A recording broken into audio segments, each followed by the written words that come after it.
Despite long-standing assumptions that the Russian diplomacy machine remains intact, fresh reports out of Moscow are triggering new speculation about the fate of Sergey Lavrov, who has served as Russia's foreign minister since 9 March 2004.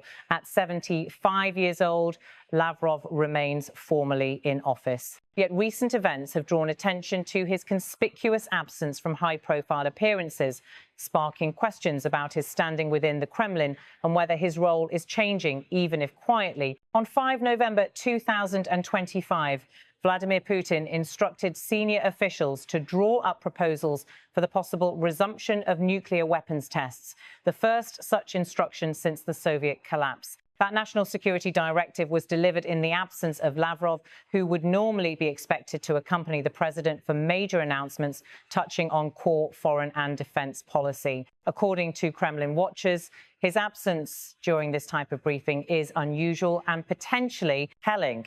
Earlier media reports had noted that Lavrov was not present at the Kremlin this week when the president delivered remarks about nuclear testing considerations. Meanwhile, Kremlin spokesperson Dmitry Peskov denied any suggestion that Lavrov has been removed or that his status has changed. Nothing about these reports is true, Peskov said. The official line remains. Lavrov retains his post, but the optics have nonetheless fed speculation.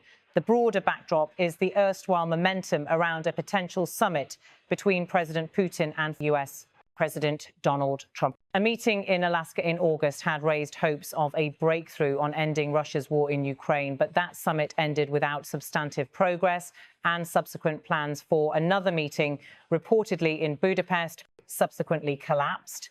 According to a senior U.S. administration official, a tense phone call between Lavrov and U.S. Secretary of State Marco Rubio in late October helped derail the plan. Lavrov allegedly became agitated and reiterated Moscow's refusal to agree to a ceasefire ahead of peace negotiations.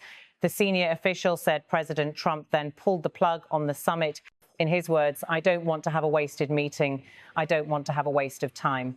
Lavrov's career has been long, colourful and controversial. He joined the Soviet Foreign Service after graduating from the Moscow State Institute of International Relations in 1972. He served in the Soviet mission to the United Nations in New York in the 1982nd. From 1994 to 2004, he was Russia's permanent representative to the UN. In 2004, President Putin appointed him foreign minister, in which role he has served ever since, making him Russia's longest-serving foreign minister in the post-Soviet era. He is sometimes characterized as the grey man of Russian diplomacy, rarely flashy, but ever present and reliably aligned with Kremlin policy. One early defining moment came in 2017, when President Trump hosted Lavrov in the Oval Office, only hours after Mr. Trump fired FBI Director James Comey, an event that triggered a political firestorm, in part because U.S. intelligence shared with the Russians by Israel was discussed at the meeting. Lavrov ambled into the scene wearing a sweatshirt emblazoned with the old Soviet initials CCCP. The optics raised eyebrows and underscored his role as a symbol of Russia's diplomatic posture. More recently, the renewed use of Kremlinology, the Cold War practice of reading Moscow's power, shifts by watching who shows up where, seems alive again.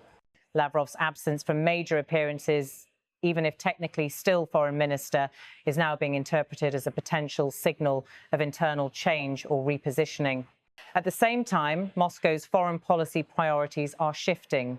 Lavrov, in an August 2025 interview, insisted that any summit between President Putin and Ukraine's Volodymyr Zelensky must be prepared in the most meticulous way, cautioning that trying to resolve security issues relating to Ukraine without the participation of Moscow is a road to nowhere. Meanwhile, he acknowledged Russia now stands more isolated than at any time in its post-Soviet history, describing Moscow as fighting alone against the entire West. But the core question remains, is Lavrov sidelined under pressure, or simply maintaining a lower profile while Moscow recalibrates? Kremlin denials notwithstanding. The visual absence of one of Russia's most enduring ministers at a high-stakes national security event is notable. Late on a crisp November evening in Moscow, senior Kremlin aides gathered as President Vladimir Putin addressed Russia's Security Council. The agenda, the possible resumption of nuclear weapons testing, a stark throwback to Cold War postures. Formal documents show that Mr. Putin ordered his top officials to draft proposals for send a possible test of nuclear weapons for the first time since the Soviet Union's collapse. Yet the man one would typically expect to stand at the president's side for such a proclamation was missing. Sergey Lavrov, Russia's foreign minister since 2004. Lavrov, who once dominated international diplomacy on Russia's behalf, was absent from the Kremlin event. In recent days, Lavrov has not been spotted in his usual seat beside the president for major national security announcements. With his 21-year tenure as foreign minister, any change in his visibility prompts observers to ask, is he stepping back, being pushed aside, or simply laying low? The Kremlin's official line remains unchanged. Spokesman Dmitry Peskov told reporters this week that rumors of Lavrov falling out of favor are not true. He emphasized that Lavrov remains in his post and that no decision has been made to remove or diminish his role.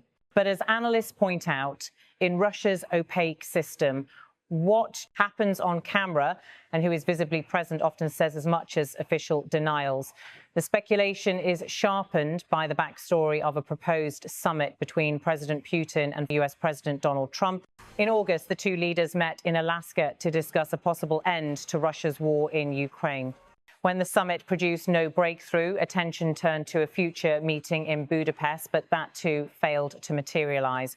According to US administration officials, a key moment came in late October when Lavrov reportedly engaged in a tense phone call with US Secretary of State Marco Rubio, during which Lavrov expressed frustration and reaffirmed Russia's refusal to agree to a ceasefire ahead of negotiations. That phone call is said to have prompted the Americans to cancel the planned summit, a move justified in the words of the US. I don't want to have a wasted meeting. I don't want to have a waste of time. If that account is accurate, the episode offers insight beyond a mere broken schedule. It suggests that Lavrov may have been one of the Russian levers in the process, but possibly also one whose posture upset the delicate calculus for the Americans. To understand why this matters, consider Lavrov's career. A veteran diplomat fluent in multiple languages, Lavrov served in Sri Lanka early in his career, then worked in the Soviet UN mission in New York. From 1994 to 2004, he was Russia's permanent representative at the UN. And in 2004, he was appointed foreign minister. He has retained the post through successive Russian administrations, and his staying power is unmatched in contemporary Russian politics. Over the years, he has become known for defending Russia robustly on the global stage, with a focus on framing Russia's strategic narrative rather than projecting personal charisma. One of Lavrov's better-known public moments came in March 2017 when he met President Trump in the Oval Office, mere hours after the firing of FBI Director James Comey. Lavrov had arrived wearing a CCP sweatshirt, an image that triggered discussion about what it signaled. His presence accompanied a highly controversial exchange of classified intelligence between the US, Israel, and Russia. The optics played into narratives of spiraling US-Russia relations and Russian influence in Washington. Now, though, the Kremlin's theater appears to be shifting. Lavrov's lower profile amid one of Russia's most consequential security announcements in decades has revived interest in the subtle mechanics of power inside the Russian system. These are not simply personnel changes. They are signal lines for foreign and domestic audiences alike. From Moscow's vantage point, the timing of this speculation is significant. Russia's war in Ukraine continues to strain its global posture. Lavrov himself admitted publicly that Moscow is fighting alone against the entire West. He also warned that efforts by Europe to broker Ukraine's security guarantees had been clumsy attempts to change the US position. We did not hear any constructive ideas from the Europeans, he said. That messaging reflects a Russia increasingly guarded about multilateral efforts and insisting on its central role in any diplomatic formula. At the same time, President Putin's announcement that Russia may resume nuclear weapons testing marks a dramatic escalation in Moscow's strategic posture. Analysts point out that a return to testing after decades of moratorium would signal de facto the end of the arms control era that defined the post-Cold War order. It also comes amid Moscow's assertive deployment of advanced weapons, including the recent reported test of the nuclear-powered super torpedo known as Poseidon. From that perspective, Lavrov's absence is not just about him. It may reflect broader shifts. For example, is the foreign ministry role being recalibrated? Is strategic communications being centralized more tightly around the president? Is Lavrov being sidelined as Russia prepares for potentially more aggressive diplomatic and military signaling? No outside analyst can definitively answer yes or no, but in the Kremlin's opaque system, absence often speaks volumes. Behind the scenes, sources suggest several possibilities. Reassignment or transition planning. Lavrov remains formally minister, but may be preparing for a less visible role, while younger diplomats are groomed. Health or stamina concerns. At age 75, health or capacity could explain reduced visibility. In Russia, such transitions are often managed quietly. Internal recalibration of foreign policy posture. With Russia setting a course for more confrontational diplomacy and nuclear signaling, the role of the foreign minister as external liaison may be being de-emphasized in favor of direct presidential control. A signaling move to external audiences. By stepping back Lavrov, the Kremlin may be sending a message of hardening stance. If the smooth, experienced diplomat is absent, wartime urgency is elevated. Whatever the specific cause, observers agree that the optics matter as much as the formal structure. In Russia, power signals are often transmitted not by law, but by who stands where, who speaks when, and who is photographed at the president's side.